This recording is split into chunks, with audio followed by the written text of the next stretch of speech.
Buenas tardes, buenos días, estimados estudiantes. A continuación vamos a ver la clase número 5 de hidráulica de tuberías. Vamos a ver el tema de bombas en tuberías simples. Bien, bombas centrífugas. Una bomba centrífuga es actualmente la máquina más utilizada para bombear fluidos incompresibles, como el agua. Un fluido incompresible es aquel que, sometido a grandes presiones, su densidad no cambia con la presión. El agua es uno de esos fluidos particulares. Y pues las bombas lo que hace es adicionar energía al agua o al fluido y este fluido gana presión que se transmite en una cabeza o en una altura de de presión, que es lo que nosotros hemos calculado en ocasiones pasadas y le hemos denominado la cabeza de la bomba. Las bombas centrífugas son siempre rotativas y son un tipo de bomba hidráulica rotodinámica que transforma la energía mecánica a través de un impulsor en energía cinética o presión de un fluido incompresible. Bueno, básicamente el agua entra por esta parte que se llama succión, ¿cierto? O aspiración de forma axial y gana energía con este componente que se llama impulsor o rodete, y pues sale de forma radial por la parte superior de la bomba, la carcasa, con una presión que lo traducimos en lo que es la cabeza de la bomba, que es lo que permite pues que el fluido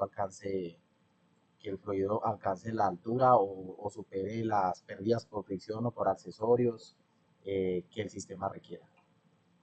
Bien.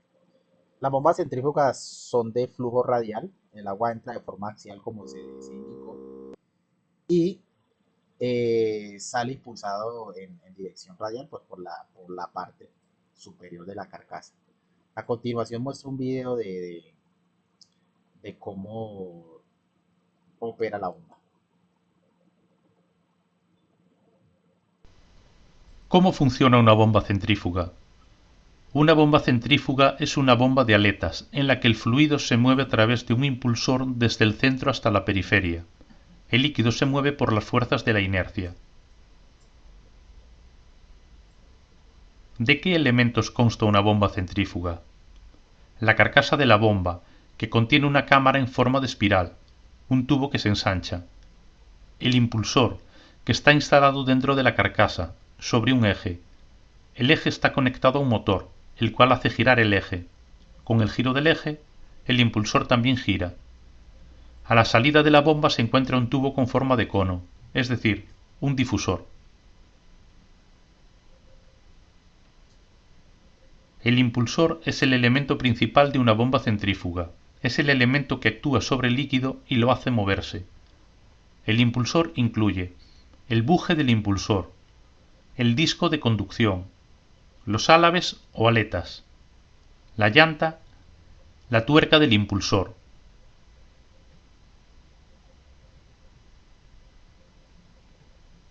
¿Cómo funciona una bomba centrífuga? El motor gira el eje con el impulsor montado en él. Las aletas giratorias interactúan con las partículas del líquido, transfiriéndoles energía y acelerándolas. Las partículas aceleradas, debido a la fuerza centrífuga, se mueven del centro a la periferia de la rueda y terminan cayendo en la sección de paso de la carcasa con forma de voluta. Esta sección de paso aumenta en la dirección del flujo del líquido, lo que produce una disminución en la velocidad de circulación del líquido y, en consecuencia, un aumento de la presión. De la sección de paso, el líquido fluye hacia el difusor y luego hacia la tubería de presión. Como resultado de la salida del líquido de la parte central de la bomba, la presión en esta zona comenzará a descender bajo la influencia de la presión atmosférica. El líquido entrará en la parte central de la bomba, de donde pasará a las aletas del impulsor.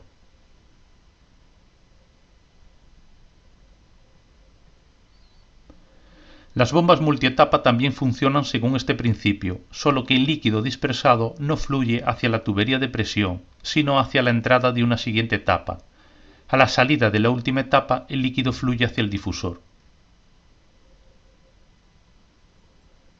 ¿Qué pasa si no hay agua en la bomba centrífuga? Para que el agua llene una bomba vacía, se debe extraer el aire de ella. ¿Será posible?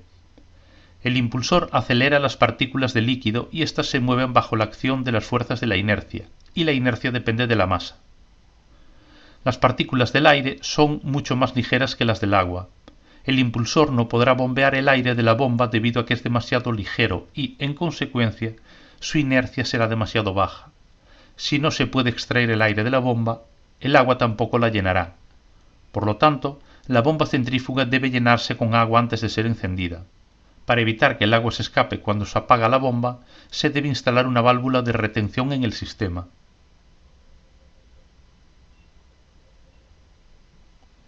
Característica de la bomba centrífuga. La característica básica o de funcionamiento de una bomba centrífuga se representa en un gráfico que relaciona presión y velocidad de flujo. La característica de la red refleja la magnitud de la pérdida de presión a diferentes velocidades de flujo. Para determinar el modo de funcionamiento de la bomba en la red, la característica de la bomba y la característica de la red deben reflejarse en el mismo sistema de coordenadas. El punto de funcionamiento de la bomba estará reflejado en la intersección de las líneas características de la bomba y la característica de la red. Determinando las coordenadas del punto de funcionamiento, es posible deducir qué flujo entregará la bomba y qué presión desarrollará cuando trabaje en la red en cuestión.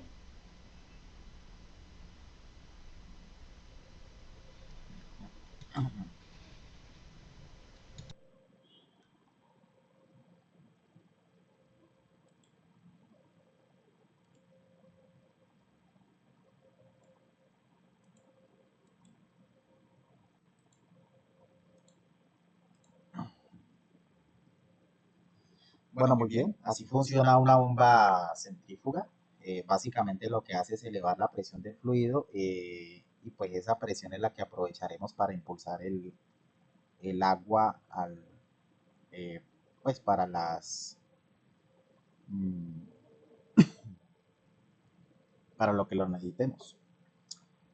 Bien, otro tipo de bomba no tan común, pero que se usa mucho por ejemplo para extraer agua de pozos profundos son las bombas de flujo axial. Las bombas de flujo axial básicamente lo que hace el fluido es pasar a través del impulsor, ¿cierto? El impulsor es completamente abierto, ¿cierto? Y se genera la descarga. Estas bombas, la particularidad que tiene es que entregan unas presiones muy bajas, pero impulsan altos niveles de caudal. Entonces son muy apropiadas cuando necesito, por ejemplo, desaguar alguna zanja o, o pasar agua de un tanque a otro de manera muy rápida. Estas bombas son ideales. ¿Bien? Les recomiendo observar este video, la fabricación artesanal de una bomba axial. Es un video muy interesante de un es un grupo que ellos, digamos, no tienen los recursos, ¿cierto? Y lo que hacen es fabricar una bomba de forma muy artesanal y pues funciona perfectamente. Pueden observar ese video. Es muy interesante. Y hay bombas de flujo mixto que sería un intermedio entre las bombas de flujo axial y las bombas centrífugas, ¿cierto? Son las bombas de flujo mixto, son muy parecidas, ¿cierto? Muy parecidas, un poco más grande en la carcasa, pero pues funcionan de una manera muy parecida, pero pues es un punto intermedio. Las partes de una bomba centrífuga, como pudimos ver en el video, ¿cierto? Tenemos la carcasa, el impulsor que es el corazón de la bomba centrífuga, recibe el líquido y le imparte la velocidad de la cual depende la carga producida por la bomba. El eje pues la pieza que permite el giro de la bomba centrífuga como tal. Y ya pues otras partes mecánicas como el anillo de desgaste, empaquetadora y cojines, pues ya es un tema más de la mecánica de la bomba. A continuación voy a mostrar un video que muestra en detalle cómo funciona una bomba centrífuga y veamos cada una de sus partes. ¿Cuántas fuentes de ingreso tienes tú? Tres. ¿Sabías que la mayoría de personas allá afuera en la calle tienen solo...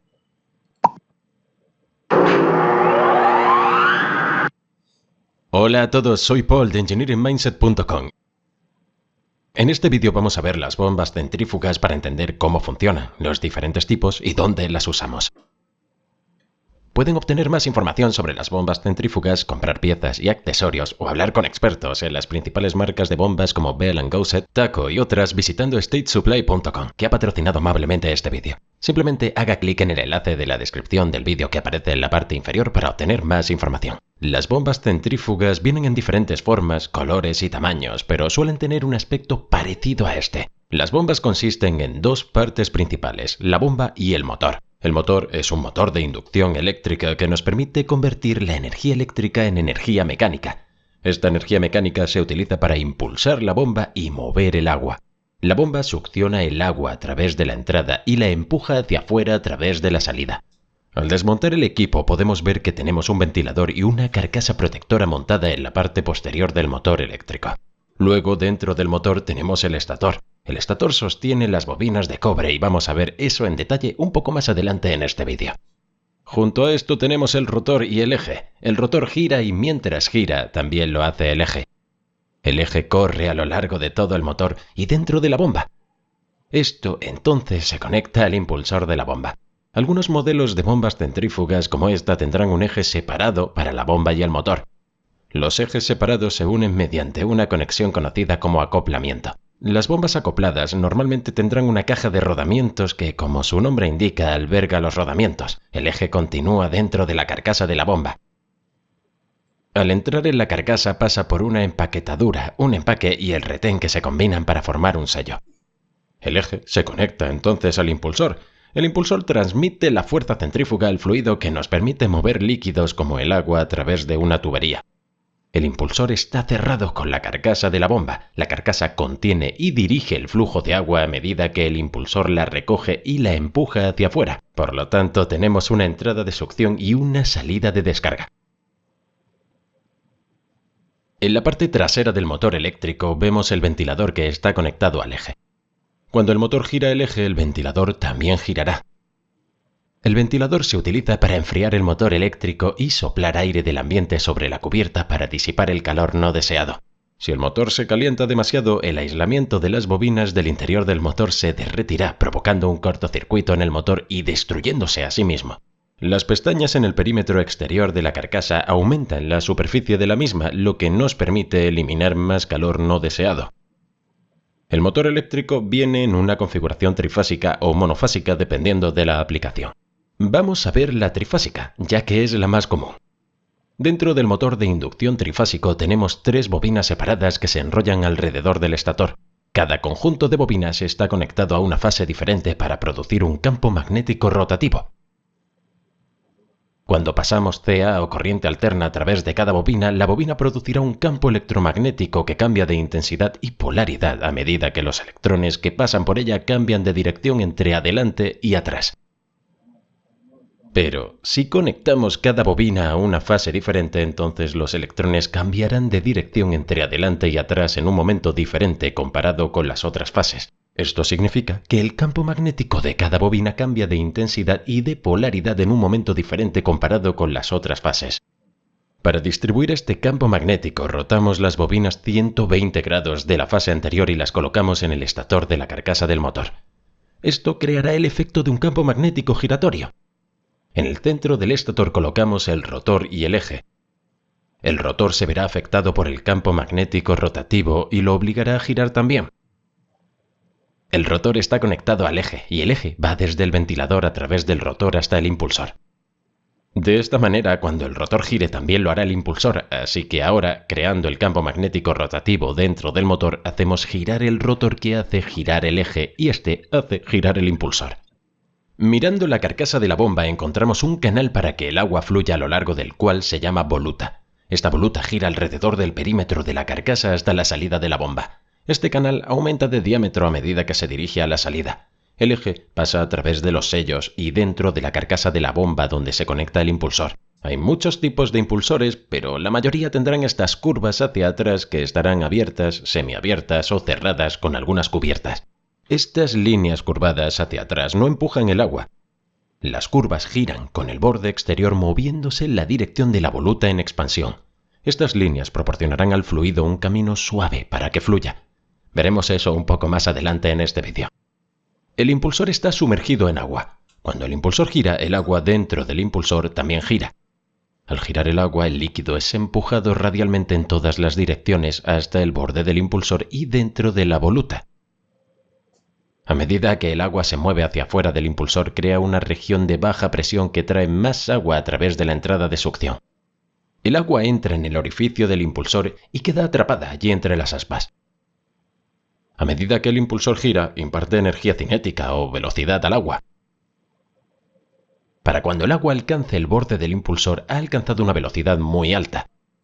Esta agua de alta velocidad sale del impulsor y entra en la voluta donde golpea la pared de la carcasa de la bomba. Este impacto convierte la velocidad en energía potencial o presión. Más agua sigue detrás de esto y así se desarrolla una corriente de flujo. El canal de la voluta tiene un diámetro en expansión a medida que gira alrededor de la circunferencia de la carcasa de la bomba. A medida que se expande, la velocidad del agua disminuye, lo que resulta en un aumento de la presión. Por lo tanto, este canal en expansión permite que más agua siga uniéndose y convirtiéndose en presión. Así que la salida de descarga es por lo tanto una presión más alta que la entrada de succión. La alta presión en la descarga nos permite forzar el fluido a través de las tuberías y dentro de un tanque de almacenamiento o alrededor de un sistema de tuberías. El grosor del impulsor, así como la velocidad de rotación, afecta al flujo de volumen de la bomba, pero el diámetro del impulsor y la velocidad de rotación aumentarán la presión que puede producir. Siempre me ha gustado la ciencia ficción y la idea de estar justo al borde del... Las bombas centrífugas están representadas en los dibujos de ingeniería con símbolos como estos. Pueden variar de esto, así que consulta la sección de datos de los dibujos. NPSH. Un término que vas a escuchar es el NPSH o AMPA, que es la altura neta positiva en la aspiración. Cubriremos brevemente lo que esto significa. Existen dos tipos, el NPSHR y el NPSHA. La R al final es un NPSH requerido. Cada bomba es probada para este valor y esto puede ser obtenido del fabricante de la bomba o de la tabla de operación de las bombas. No se preocupe por este confuso gráfico en este punto. Vamos a desglosarlo y cubrirlo en un vídeo específico. Enlaces a esto en la descripción del vídeo. El valor R es básicamente una advertencia o punto de peligro. A medida que el agua entra en la bomba y fluye hacia el orificio del impulsor, experimenta una pérdida de energía debido a la fricción y esto nos dará una caída de presión. En ciertas condiciones, el agua que fluye por esta sección puede alcanzar el punto de ebullición. Cuando esto ocurre, nos referimos a esto como cavitación. Vamos a ver más sobre eso en un momento. La otra letra al final era la A, y esta es la NPSH disponible. Esto depende de la instalación de la bomba y necesita ser calculado. Considera cosas como el tipo de instalación, la elevación, la temperatura del líquido, el punto de ebullición del líquido, etc. La presión disponible siempre debe ser más alta que el valor requerido. Por ejemplo, si tenemos una instalación y calculamos la NSPHA como 11, pero la bomba requiere una NSPHR de 4, entonces la bomba debería estar bien. Sin embargo, si instalamos una bomba que requiere una NSPHR de 13, entonces la NSPH disponible es insuficiente y se producirá cavitación. Entonces, ¿qué es la cavitación? Como sabemos, el agua puede pasar de un estado líquido a uno gaseoso o de vapor. Sabemos que el agua hierve a unos 100 grados centígrados y eso se debe a que está al nivel del mar, que tiene una presión atmosférica de 101.325 kPa. Pero si fuéramos a la cima del monte Everest, entonces el agua hierve aquí a solo 71 grados centígrados, y eso es porque la presión atmosférica se ha reducido a solo 34 kPa. A medida que la presión atmosférica se reduce, se hace más fácil que el agua hierva, así que en la entrada de succión de la bomba sabemos que va a haber una caída de presión, y si esta presión es menor que la presión de vapor del líquido que se está bombeando, entonces el agua puede alcanzar el punto de ebullición. Cuando esto ocurre, se produce cavitación. Durante la cavitación, las partículas de aire dentro del agua se expandirán al alcanzar el punto de ebullición. Estas se colapsarán sobre sí mismas muy rápidamente. Al colapsar, dañarán el impulsor y la carcasa de la bomba. Esto remueve pequeñas partes de metal de la superficie y si esto sigue ocurriendo, eventualmente destruirá la bomba. Por lo tanto, debemos asegurarnos de que la presión disponible sea más alta que la presión requerida en la bomba. Usamos bombas centrífugas en todas partes. Las usamos para mover líquidos de un tanque a otro o alrededor de un sistema. Por ejemplo, podríamos usar una pequeña bomba centrífuga en línea en nuestro sistema de calefacción doméstica para mover el agua caliente alrededor de la propiedad. Podríamos usar una gran bomba centrífuga para mover el agua del condensador de un refrigerador y subirla a la torre de refrigeración en el techo como parte del sistema de refrigeración centralizado. Vamos a ver los tipos de bombas y sus aplicaciones en nuestro próximo vídeo de esta serie. Eso es todo por este vídeo, pero para continuar tu aprendizaje, mira uno de los vídeos. Bien, habíamos hablado que teníamos tres tipos de bombas, las centrífugas, las de flujo mixto y las de flujo axial. Para determinar en qué rango cae la bomba que nosotros estamos revisando, ¿cierto? Revisamos un parámetro que se llama la velocidad específica, ¿cierto? La velocidad específica es un parámetro dimensional que me permite clasificar la bomba dentro de estos tres tipos, centrífuga, flujo mixto o flujo axial. Entonces, por ejemplo, la velocidad específica entre 500 a 2000 son característicos de las bombas centrífugas de flujo radial. Entre 2000 y 7000 son las de flujo mixto y entre 7000 a 15000 son los tipos de bombas de flujo axial. La velocidad específica se define mediante esta ecuación, ¿cierto? La velocidad rotacional en revoluciones por minuto multiplicado por el caudal en galones por minuto elevado a la 0.5, esto es lo mismo que decir que es una raíz, dividido la cabeza de la bomba, ¿cierto? De 0 elevado a la 0.75. Esto es la velocidad específica. Debemos tener en cuenta que para poder calcular la velocidad específica se deben respetar las unidades de esa ecuación. El caudal debe ser expresado en galones por minuto. La altura piezométrica de la bomba o la cabeza de la bomba debe ser expresado en pies y la velocidad rotacional debe ser expresada en revoluciones por minuto.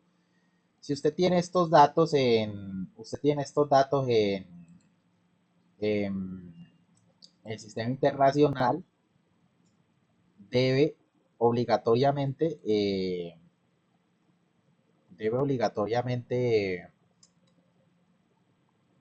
convertirlos al sistema inglés para poder utilizar esta ecuación.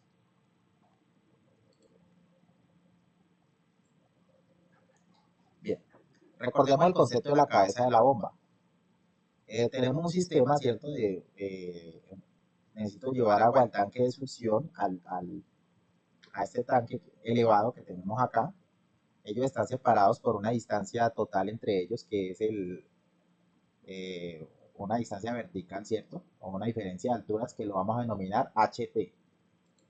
Entonces tenemos aquí que la diferencia de altura es H sub T, ¿cierto?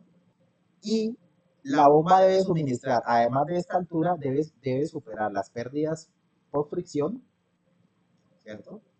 Y debe superar las pérdidas por accesorios, ¿cierto? Entonces esto es lo que denominamos la cabeza de la bomba.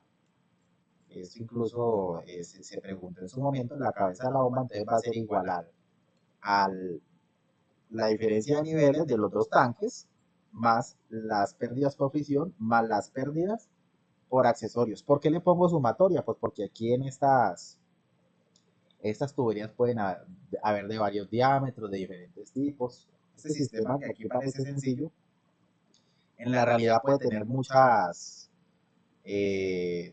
tipos de tuberías, diferentes diámetros, y las pérdidas de menores pues que están asociados pues a válvulas, a codos, a todos los cambios de fluido o cambios de dirección dentro del sistema están englobados en las pérdidas por accesorios, y como son muchas, pues por eso usamos el término sumatorio.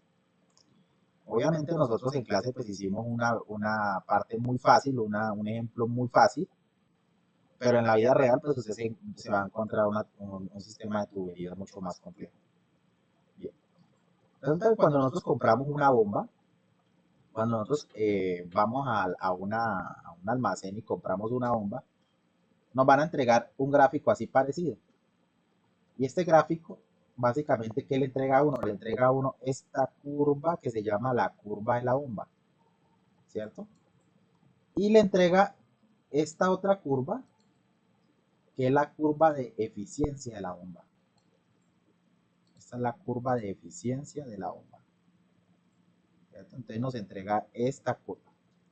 Esta curva normalmente la entrega el fabricante, la suministra el fabricante. No la calcula uno, aunque vamos a ver cómo se calcula en un ejemplo aquí, pero normalmente la entrega el fabricante. Bueno, vamos a ver esto cómo lo hace normalmente el fabricante, cómo calcula la curva de la bomba. Vamos a ver. Voy a hacerlo con un ejemplo. Permítanme un momentico, busco aquí los datos. Vamos a buscar los datos por acá que se me perdieron. A ver, aquí están. Bueno, listo. Me dan los siguientes datos. Voy a abrir un Excel para explicarles cómo lo hago.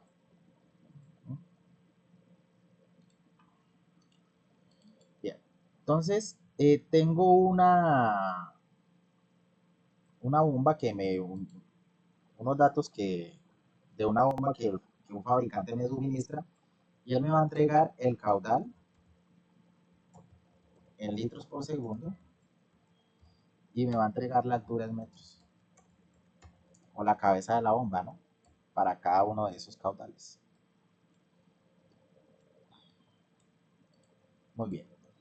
Y me ha dado lo mismo. Para 40 litros por segundo me dice que desarrolla una cabeza de 83.26. Para 100 litros por segundo, 63.58. Observe que si el caudal aumenta, la cabeza necesariamente debe disminuir, ¿cierto? Para mantenerla, porque la potencia de la bomba es la misma. Entonces, pues, si disminuye en un lado, en el otro lado aumenta y viceversa. Entonces me han entregado estos valores, ¿cierto? Esto me lo ha entregado el fabricante. En este último no lo voy a poner. Entonces, pues hay dos formas. Voy a hacerlo de la forma más fácil, que es a través de una regresión lineal. Entonces me dice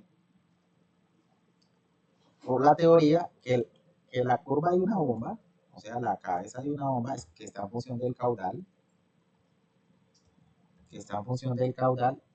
y se puede modelar a través de una ecuación cuadrática.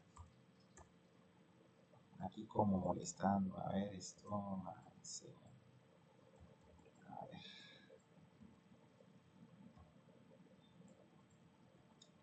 una ecuación cuadrática de esta manera.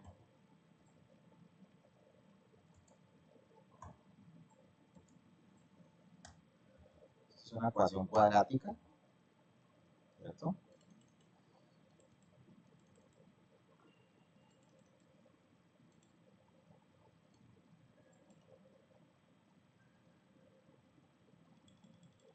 Esta es la ecuación que me representa la bomba. Yo sé que es una ecuación cuadrática.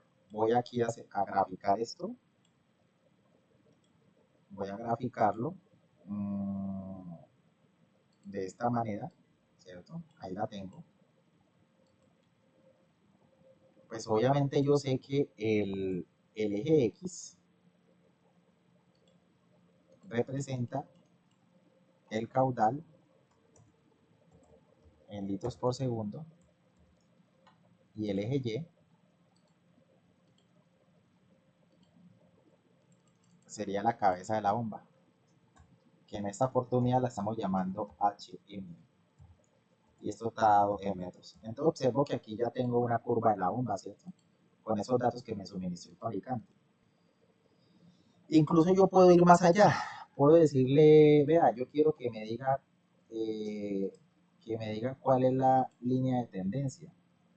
Y yo quiero que sea polinómica de grado 2. O sea, segundo grado es una ecuación cuadrática. Luego así que me presente la ecuación en el gráfico, ¿cierto? Y obtengo estos valores. Obtengo esta ecuación allí. Obtengo esta ecuación que me representa que me está representando el, la cabeza de la bomba en función del caudal. Bien, no me gusta mucho esta ecuación que me está mostrando aquí, porque estos valores están muy pequeños.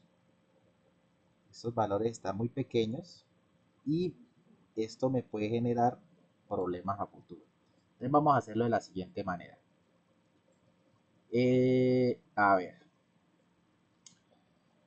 voy a reemplazar cada uno de estos valores en esta ecuación. Entonces, aquí dice que aquí voy a poner a todos los HM, aquí voy a poner a los Q cuadrados, o sea, lo que está acompañando al Q cuadrado, aquí sería lo que está acompañando al Q, ¿cierto? Está acompañando a Q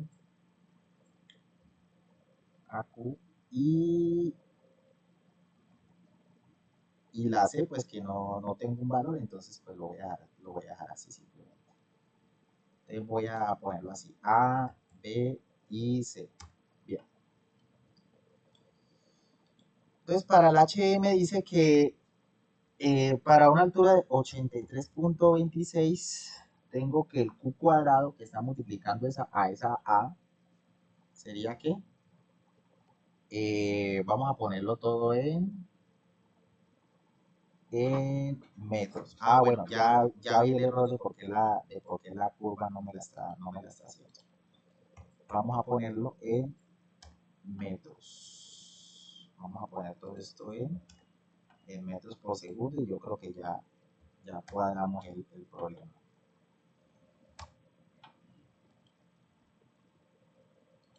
Este 0.1 y este 0.18. Listo, ahora sí ya. Bueno, no tuve necesidad de hacer este cálculo numérico acá. Ahora sí ya esta sí se me parece más a la realidad. Esta curva de la bomba.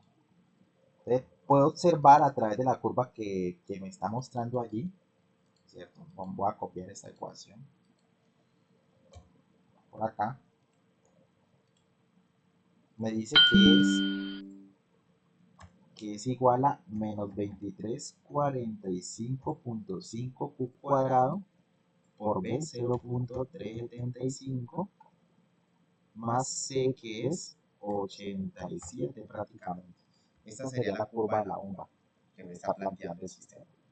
¿Listo? Bien, vamos a ver un video de cómo calculan los fabricantes en el laboratorio las curvas de la bomba.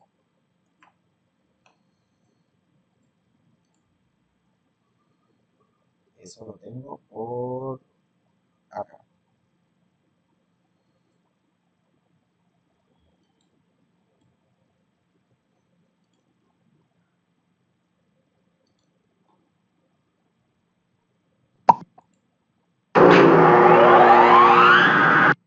Hola a todos, Paul aquí de engineeringmindset.com. En este vídeo vamos a ver las curvas de una bomba para aprender a leerlas y lo que significan las diferentes líneas. Después de aprender sobre las curvas de rendimiento de la bomba y el papel que juegan en la selección de una bomba, visiten el sitio web de statesupply.com para encontrar la bomba adecuada para sus necesidades. Compren repuestos o hablen con un experto en bombas de las mejores marcas como Bell & Goset, Taco y más. Solo haga clic abajo para más información. La curva básica de una bomba se ve así, pero se complican y se ven algo así. No te preocupes, vamos a ir paso a paso y empezaremos desde lo básico. Cada tipo de bomba tiene un gráfico diferente y los datos graficados en ellos también varían con el modelo. Lo primero que notamos es que en el eje vertical Y tenemos la altura de elevación y en el eje horizontal X el caudal. Básicamente la altura es la presión y el caudal es cuánta agua puede mover la bomba. Entonces, ¿qué representan estos gráficos? Si giramos la bomba de lado y la conectamos a una tubería, la bomba está empujando el líquido horizontalmente, así que no hay presión, pero el agua está fluyendo a su máxima velocidad. A medida que giramos lentamente la bomba hacia la posición vertical, vemos que el caudal disminuye, pero la presión aumenta. Eso es porque ahora está empujando contra el agua y la fricción. A medida que llegamos a la posición vertical, no hay agua que salga de la bomba, pero sí presión máxima. Y eso es porque está usando toda su energía para empujar contra el agua y mantenerla lo más alto posible dentro de la tubería. En este punto solo está ciclando la misma cantidad de agua, lo que no es bueno para la bomba, así que no quieres hacer funcionar una bomba como esta en el mundo real. Al registrar los valores durante la elevación, básicamente obtenemos una curva de la bomba. aunque apuntaré que los fabricantes de bombas no prueban las bombas de esta manera porque no es práctico. Si quieren saber cómo funciona una bomba centrífuga, entonces hemos cubierto esto en detalle en nuestro vídeo anterior. Échale un vistazo a esto en los enlaces de abajo. La altura se muestra en el eje vertical, y esto se refiere a la presión, por lo que a menudo oímos el término presión de altura. Medimos la altura en pies o metros, lo que no parece correcto considerando que estamos hablando de la presión, especialmente porque los manómetros de la bomba suelen leer PSI o bar. La razón de los pies o metros es que los fabricantes de bombas solo saben hasta qué punto su bomba puede empujar un líquido. No saben qué líquido bombeará su sistema, y como cada líquido tiene diferentes propiedades, la presión variará dependiendo del líquido utilizado. Sin embargo, la altura a la que puede ser desplazado por la bomba seguirá siendo la misma. Por ejemplo, tenemos esta bomba que puede proporcionar 125 pies de altura. Si la usamos para bombear agua, la presión será de alrededor de 54,25 psi, pero si la usamos para bombear leche, la presión será de alrededor de 56,15 psi. Y eso es simplemente por las propiedades de los dos fluidos. La conversión entre pies y metros de altura es muy fácil. Tenemos una calculadora gratuita para eso. ¿Por qué necesitamos saber la presión de la altura de elevación? Las bombas se utilizan generalmente para mover el líquido a una región más alta, así que tenemos que asegurarnos de que la bomba pueda alcanzar esta elevación, ya que al bombear el líquido a través de las tuberías y accesorios, la fricción tratará de oponerse al flujo, pero también alteraciones en el trayecto del flujo. Esto causa pérdidas de presión, lo que desperdicia la energía de la bomba. La cantidad de fricción depende del tipo de líquido, así como de los materiales y accesorios utilizados. Por lo tanto, debemos calcular cuánta fricción o pérdida de presión generará nuestro sistema y asegurarnos de que la bomba que seleccionemos pueda superar esto. De lo contrario, no vamos a obtener ningún líquido en el otro extremo. Cuando miremos los gráficos de las bombas, encontraremos bombas que varían en altura y caudal. Por ejemplo, cuando miramos un pequeño sistema de calefacción doméstica, hay algunos accesorios y tuberías cortas. Usaríamos una bomba con una presión de altura relativamente baja. Si miramos un sistema de calefacción comercial con múltiples unidades de manejo de aire, espirales y largos tramos de tuberías, entonces sabemos que la caída de presión será mucho mayor. Necesitaríamos una bomba que pueda proporcionar mucha más presión de altura. El caudal es una medida de cantidad de líquido que fluye de la bomba en un tiempo determinado. Esta medición viene en muchas unidades diferentes, por ejemplo, galones por minuto, litros por segundo o metros cúbicos por hora. Por ejemplo, un sistema podría estar diseñado para mover 2 litros de agua por segundo desde un tanque de retención a un tanque de proceso. Curva de rendimiento. Esto a veces se conoce como la curva HQ.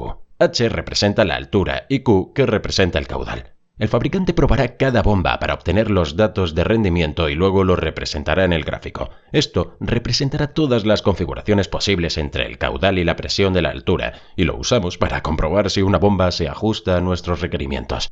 La curva de rendimiento será diferente para cada bomba. Se adaptarán a las necesidades de nuestro sistema mejor que otras. Normalmente se verá que a medida que el caudal de la bomba aumenta, la presión de altura disminuye. Cuando se selecciona una bomba de circulación, la bomba solo funcionará según la línea. Así que para este modelo, si quisiéramos 8 galones por minuto, entonces tendríamos 6 pies de altura. También se pueden obtener bombas de circulación de varias velocidades, que veremos más adelante en este vídeo. Se debe seleccionar una bomba centrífuga más grande, siempre y cuando los requerimientos de nuestro sistema estén en o por debajo de la línea de rendimiento. Potencialmente podemos usar un impulsor más pequeño o una unidad de frecuencia variable para adaptarse a los requerimientos. Vamos a ver eso un poco más adelante en este vídeo. Por ejemplo, la curva de rendimiento de 2 bombas centrífugas grandes se traza aquí. Necesitamos un flujo de 30 galones por minuto y una presión de altura de 70 pies. Eso significa que la bomba 2 no puede ser usada, pero la bomba 1 podría serlo.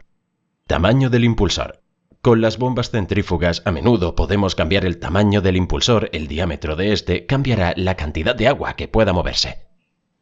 Así que en algunos gráficos verás múltiples curvas de rendimiento que nos darán los detalles de rendimiento de la bomba para impulsores de diferentes diámetros.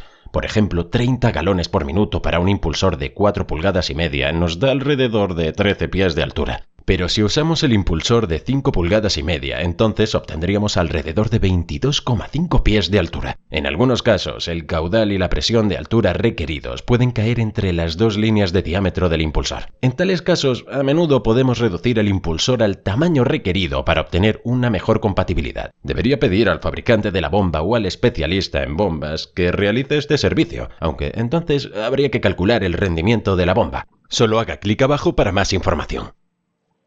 Potencia de la bomba.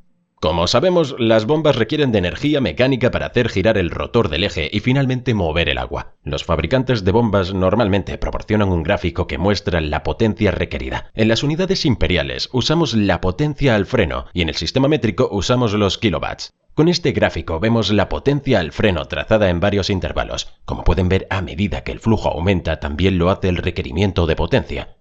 Usamos este gráfico para dimensionar nuestro motor. Por ejemplo, si necesitáramos 125 galones por minuto con 18 pies de altura. Entonces, esto está entre las líneas de 0,75 y una potencia al freno, ya que este punto está por encima de la línea de 0,75. Esto significa que no podemos usar un motor de esta potencia porque no será capaz de hacer frente. Por lo tanto, tendremos que usar un motor de 1 de potencia al freno, y vemos que la curva de rendimiento cae completamente bajo esta línea. Si nuestro cálculo de la presión de la altura es erróneo, entonces tenemos algún margen de seguridad. Revisa los enlaces de nuestra calculadora gratuita en la parte inferior. Eficiencia. Algunos gráficos mostrarán la curva de eficiencia de la bomba. Esto se mide en porcentaje. Normalmente vemos esta línea de la curva con una bomba que aumenta hasta su máxima eficiencia y luego comienza a disminuir nuevamente. Gráficos que muestran diferentes tamaños de impulsores. Por lo general, la eficiencia se muestra en estas líneas de gráficos más complejos. Cada línea muestra el porcentaje de eficiencia.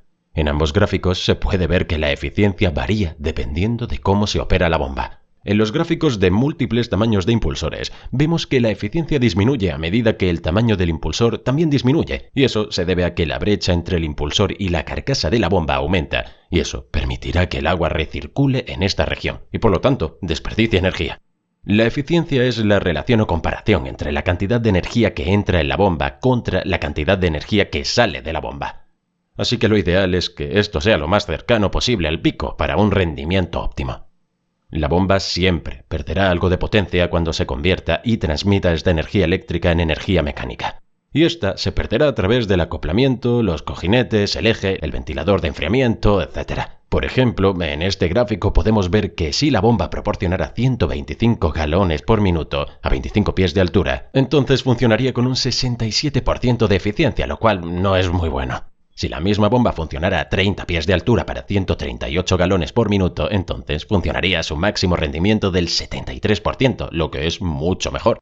NPSH. Esta es la NPSH o la altura neta positiva en la aspiración. Tiene una curva ascendente, lo que significa que a medida que aumenta el caudal de la bomba, vemos que el valor de NPSH también aumenta. Lo medimos en metros o pies, a veces en kilopascales. El NPSH es la presión mínima que debe estar disponible en la entrada de aspiración de la bomba para superar las pérdidas del entrante y evitar la cavitación. La presión disponible en la entrada debe, por lo tanto, ser mayor que este valor. La cavitación de la bomba es cuando la presión en la entrada de la bomba alcanza un punto suficientemente bajo para que el agua comience a hervir. Esto crea burbujas de aire que se expanden y colapsan rápidamente, lo que gradualmente destruirá la superficie de la bomba y la carcasa. Para este ejemplo, si fuéramos a mover 150 galones por minuto, entonces necesitaríamos un promedio de alrededor de 4,9 pies. Bombas de velocidad variable. Algunas bombas como esta funcionan a una velocidad fija y por lo tanto tienen una curva de rendimiento fija. Pero también podemos obtener versiones de velocidades variables que tienen la capacidad de cambiar entre los ajustes de velocidad. Normalmente estas vienen con 3 velocidades diferentes.